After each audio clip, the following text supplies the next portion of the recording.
SC के लोगों के साथ में। उसके बाद में जब लोकसभा का चुनाव आया तो उनको पता लगा कि मेघवाल समाज के बिना और SC और माइनॉरिटी के बिना ये लोकसभा चुनाव जीत नहीं सकते। तो उन लोगों ने बिना कोई हमारे पूछे, हमने कोई मांग नहीं की थी कि हमें जिलाध्यक्ष बनाया जाए, उन्होंने दिल्ली से सीधे हमारे ऑर्डर करवा दिए और गफूर अहमद और गोपाराम को जिलाध्यक्ष बना के लोकसभा में हमारा उपयोग कर लिया। हमने जगह जगह दौड़े, हमारी पट्टिकाएं लगाई गई और अब जब वो MP जीत गए उसके बाद में हमारे मेघवाल समाज के और जो भी SC के माइनॉरिटी के लोग हैं उनकी उनको जरूरत नहीं रही। और फटाक से 1.5 साल के अंदर कम से कम MP साहब थे, 5 साल का कार्यकाल उनका था, तो हमें भी रख लेते भाई। क्या हमारे को तनख्वाह थोड़ी मिली? तनख्वाह तो MP और MLA को मिलती है, हमारे को मिलती नहीं थी। हम तो पार्टी का काम करते थे, सरकार का काम कर रहे थे। लेकिन नहीं, उन्होंने सोचा कि आने वाले पंचायत राज के चुनाव में भी ये गोपाराम जी पढ़े लिखे मंत्री रहे हुए आदमी है, ये यदि रह गए तो पता नहीं इनके लोगों को ज्यादा प्रतिनिधित्व नहीं देते। इनके अच्छे पढ़े लिखे और युवा और महिलाओं को और टिकट देके सरपंच वगैरह सब पढ़े लिखे लोगों को नहीं बना दे, इसलिए उन्होंने षड्यंत्र किया है। इस षड्यंत्र का जवाब आने वाले दिनों में आप दे देना, मैं यही आपको निवेदन करना है। और संविधान पे विश्वास नहीं करते और जो ये ताकते हैं अनुवादी ताकते, ये इस संविधान में उनको 1-2 बार ही मौका दे पाएंगे। जो आपका SC का जो MLA है या SC का MP है, उनको एक बार टिकट मिलेगी, जीत जाएगा, दूसरी बार मिलेगी, जीत जाएगा, तीसरी बार उसकी टिकट काट दी जाएगी, क्योंकि वो तीसरी बार जीतेगा तो जानकार हो जाएगा कानून का, लोकसभा में आपके हितों की बात करेगा, आपका मंत्रिमंडल में जगह मांगेगा, इसलिए उनको तीसरी बार उनको टिकट दी जाती है और हरा दिया जाता है। ये मानसिकता है वो अपने SC लोगों के ऊपर ही लागू होती है। तो दूसरे लोगों 9 बार टिकट ले सकते हैं, 9 बार MLA बन सकते हैं, 9 बार मंत्री बन सकते हैं। SC का आदमी एक बार जीता, दूसरी बार विधानसभा में ढंग से अपने लोगों की पैरवी की तो उसकी आंख में वो खटकना शुरू हो जाएगा और उसको दूसरी बार में टिकट काट दी जाएगी और तीसरी बार यदि उसने टिकट ले भी आया तो उसको हरा के और अपने घर बैठा दिया जाएगा। इस प्रकार की मानसिकता लोगों में है। इस मानसिकता को आपको समझना पड़ेगा और बाबा साहब के मिशन को आगे लेके जाना पड़ेगा। मैं अभी आपको घटना बताना चाहूंगा जो कि वर्तमान में भी घटना घटी। बहुत ही दुर्भाग्य है इस बात का। हमारे अभी थोड़े दिन पहले कांग्रेस के जिलाध्यक्षों का चुनाव हुआ, सेंट्रल सर्जन हुआ। जिलाध्यक्ष के लिए यहाँ पे आपको ध्यान ही है कि आपका ही बेटा गोपाराम मेघवाल यहाँ जिलाध्यक्ष था। जिलाध्यक्ष होने के बाद सेंट्रल सर्जन हुआ। सेंट्रल सर्जन के अंदर किस प्रकार की गतिविधियां हुई वो भी आपको ध्यान है। जनता की, आम SC के लोगों सहित आम आदमी की क्या, 36 कौम के लोगों की क्या राय थी वो भी आपको ध्यान है। लेकिन किस प्रकार से किया, मैं मानता हूं इस बात को, कोई बात नहीं। आप प्रियंका मेघवाल जो अध्यक्ष बनी है जिला की, वो भी हमारे समाज की बेटी है। मैं उनको आपकी तरफ से, मेरी तरफ से उनको हार्दिक बधाई देता हूँ, वो जिला अध्यक्ष बनी है।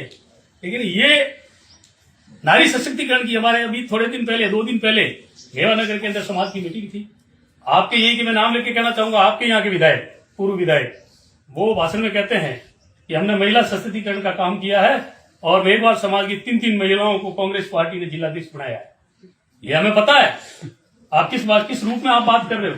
हमारी बहन है प्रियंका, कोई बात नहीं, जिलाध्यक्ष बनी है तो हम भी उनको स्वीकार करेंगे, मेरे समाज की है। लेकिन ये कौन सी बात हुई कि एक मेघवाल के बेटे को हटा के और एक मेघवाल बेटी को आप बना के कौन सा यह सशक्तिकरण करना चाह रहे हो?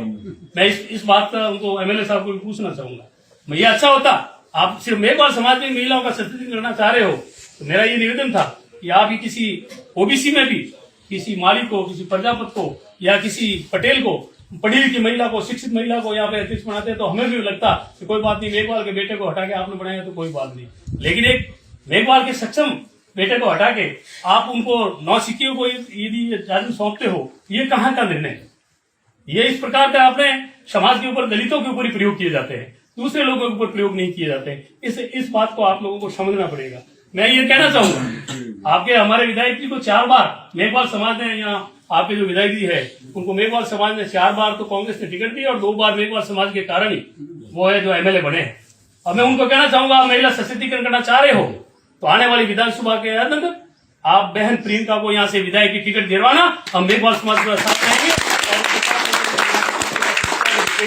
यदि आप इस बात को गहन करते हैं, यदि SC के लोगों को यदि समझ में आता है तो आप जहां भी जाते हो समाज में MLA साहब को पूछ लेना कि आप महिला सशक्तिकरण करना चाह रहे हो, प्रियंका को आप भी बहुत ही चाह रहे हो।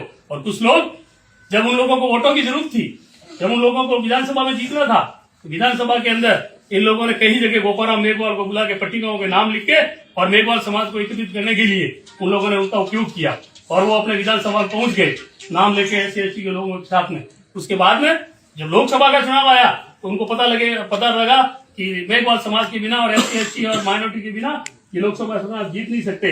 तो उन लोगों ने बिना कोई हमारे पूछे, हमने कोई मांग नहीं की थी कि हमें जिलाध्यक्ष बनाया जाए, उन्होंने दिल्ली से सीधे हमारे ऑर्डर करवा दिए और गफूर अहमद और गोपाराम को जिलाध्यक्ष बना के लोकसभा में हमारा उपयोग कर लिया। हमने जगह जगह दौड़े, हमारी पट्टिकाएं लगाई गई और अब जब वो MP जीत गए उसके बाद में हमारे मेघवाल समाज के और जो भी SC के माइनॉरिटी के लोग हैं उनकी उनको जरूरत नहीं रही। और फटाक से 1.5 साल के अंदर कम से कम MP साहब थे, 5 साल का कार्यकाल उनका था, तो हमें भी रख लेते भाई। क्या हमारे को तनख्वाह थोड़ी मिली, तनख्वाह तो MP और MLA को मिलती है, हमारे को मिलती नहीं थी। हम तो पार्टी का काम करते थे, का काम करते थे।